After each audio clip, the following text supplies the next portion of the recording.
Baik, Assalamualaikum warahmatullahi wabarakatuh. Perkenalkan, nama saya Ibtisam Khadijah dengan NIM 24040450143. Nah, di sini saya akan memberikan penjelasan mengenai materi terkait psikoanalisis. Tidak usah berlama-lama lagi, mari kita bahas.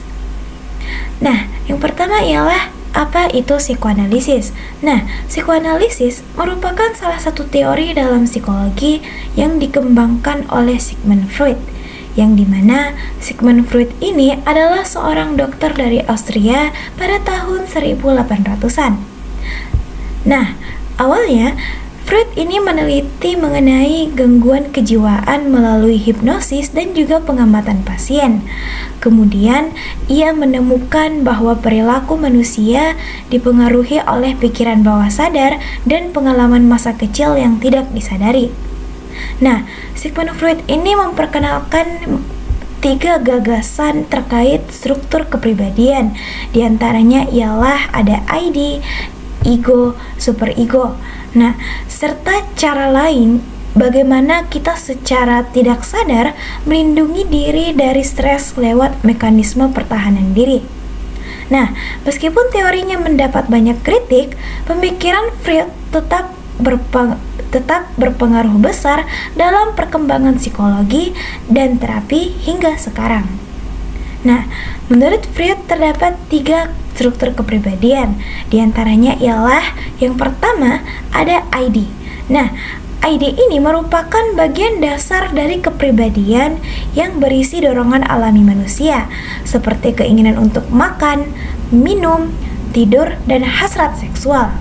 Nah, ID ini beroperasi secara tidak sadar dan sejak lahir sudah ada dalam diri seseorang. ID bekerja berdasarkan prinsip kesenangan, yang berarti ID ini selalu mendorong pemenuhan kebutuhan secara langsung dan instan tanpa mempertimbangkan logika, realitas, atau konsekuensi dari tindakan tersebut. Oleh karena itu, ID sering mendorong tindakan impulsif yang perlu dikendalikan oleh bagian kepribadian lain. Nah, kemudian yang kedua ialah ego. Nah, ego ini adalah bagian dari kepribadian yang bersifat rasional dan juga realistis. Ego ini berfungsi sebagai penengah antara dorongan naluriah dari ID dan tuntutan dunia nyata. Nah, namun tidak seperti ID yang ingin semuanya serba instan. Ego berusaha mencari cara yang tepat dan masuk akal untuk memenuhi keinginan ID, tanpa melanggar aturan atau norma sosial yang ada. Nah, ego ini bekerja berdasarkan prinsip realitas. Artinya, ia mempertimbangkan situasi, konsekuensi, dan waktu yang tepat sebelum bertindak, sehingga seseorang bisa bertindak dengan cara yang lebih bijak dan sesuai dengan keadaan.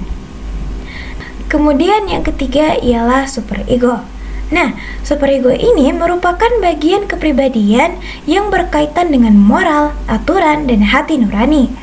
Superego mencerminkan nilai-nilai yang dipelajari dari orang tua dan juga lingkungan. Nah, superego membantu seseorang membedakan mana yang benar dan juga salah. Ia mendorong perilaku yang sesuai dengan norma dan bisa menekan keinginan ID jika dianggap tidak pantas.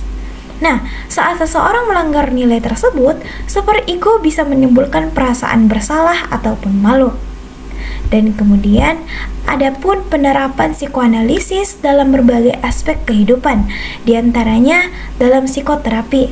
Nah, dalam psikoterapi, psikoanalisis ini membantu individu dalam memahami konflik batin, trauma masa lalu, dan dorongan bawah sadar yang mempengaruhi perilaku mereka.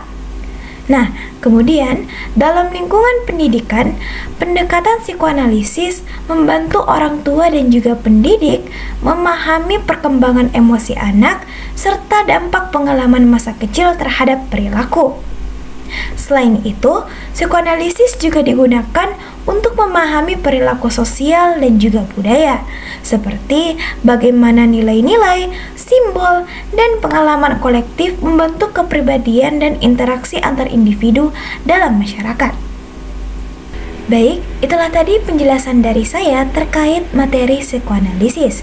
Kurang dan lebihnya mohon dimaafkan. Wabillahi taufiq wal hidayah. Wassalamualaikum warahmatullahi wabarakatuh.